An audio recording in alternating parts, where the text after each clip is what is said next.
They smashed it at 6 in the morning, community enforcement, they called it, while two self-styled HOA cops turned my wife's brand new Rolls-Royce into a rain of crystal. The glass exploded like a gunshot across the neighborhood, and for a second I thought someone had fired a warning shot. Then I remembered they were the ones doing the shooting. My name is Marcus. I used to move freight around for the Army, and now I run a contracting business, retrofitting homes for disabled veterans. Honest work, calloused hands, and a stubborn belief that people deserve better than the paperwork says. My wife Elena just became the county's first female police chief after 15 years of night shifts. Domestic violence calls, drug raids, the whole stack of indignities the department throws at women who don't quit. And we had just bought the car we'd been saving for a symbol we'd finally made it.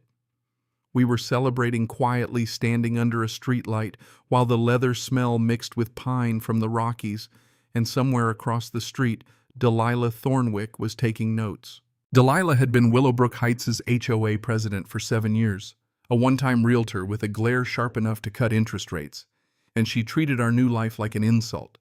She'd convinced the board to hire her nephew Jake as community standards enforcement for $40,000 a year, $40,000 for a bully and a clipboard, and that morning he showed up in a diesel truck with two guys in shirts that looked like they came from a costume rack announcing emergency removal. She left a citation on our windshield luxury vehicle display violation code 47B. I read the paperwork holding my coffee while the morning went cold. Code 47B didn't exist. Our covenants had nothing about vehicle values.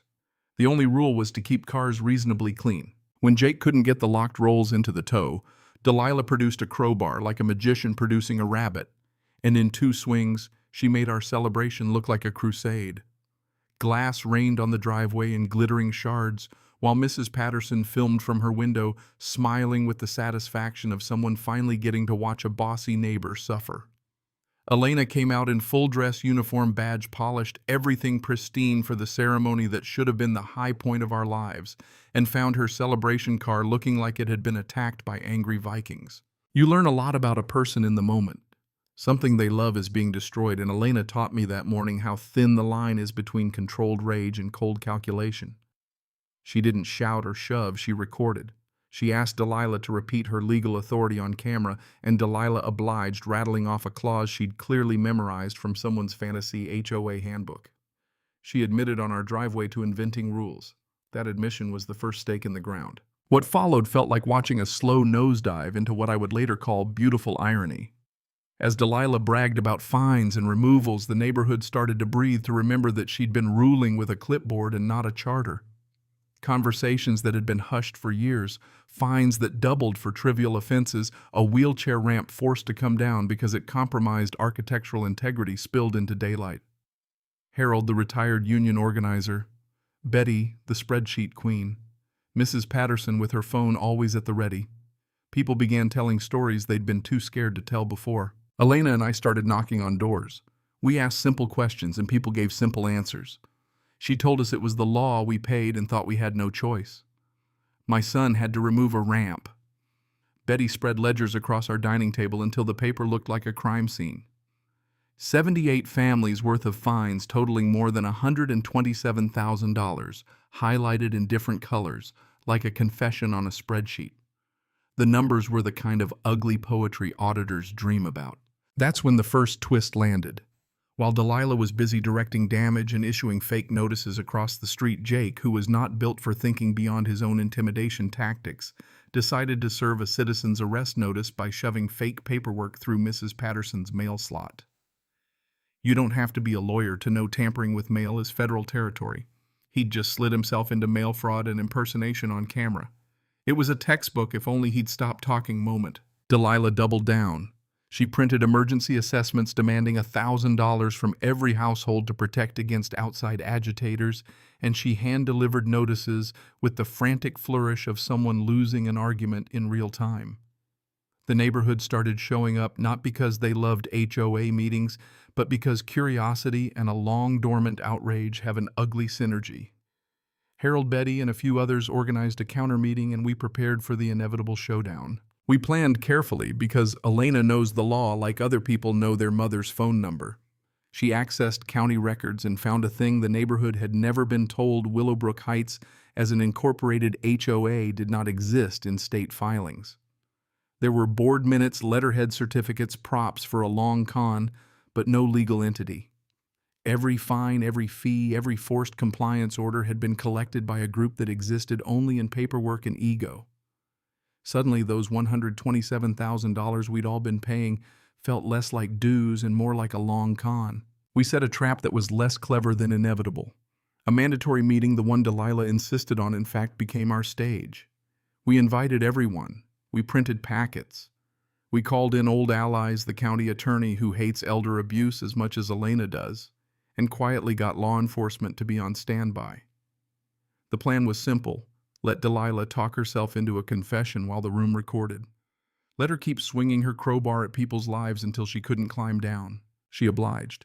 In front of 78 neighbors, she accused people of being criminals, of running conspiracies, of trying to steal her authority.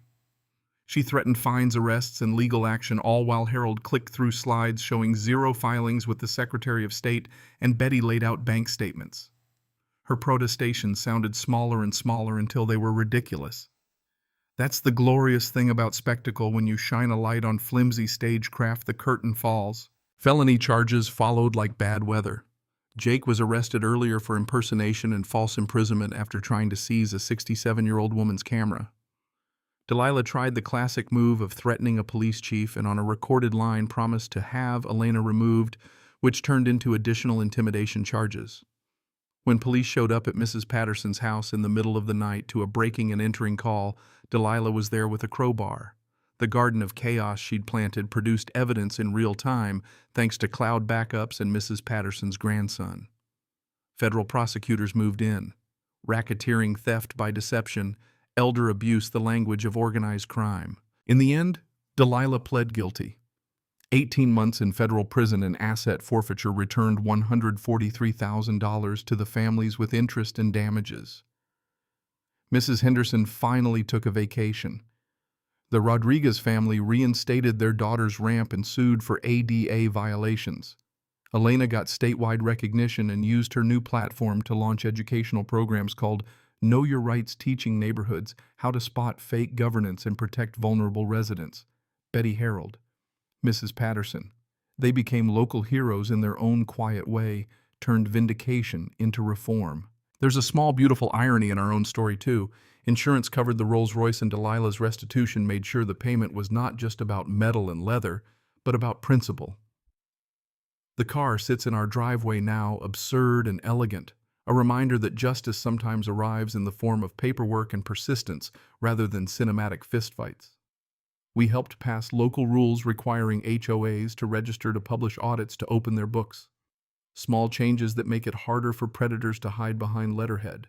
If there's a lesson here, and I don't like lessons unless they come from gut knowledge, it's that authority without accountability becomes arrogance, and arrogance without consequences becomes theft. People will believe a badge, a letterhead, a neat signature on a clipboard if they're tired or scared enough, and predators exploit that.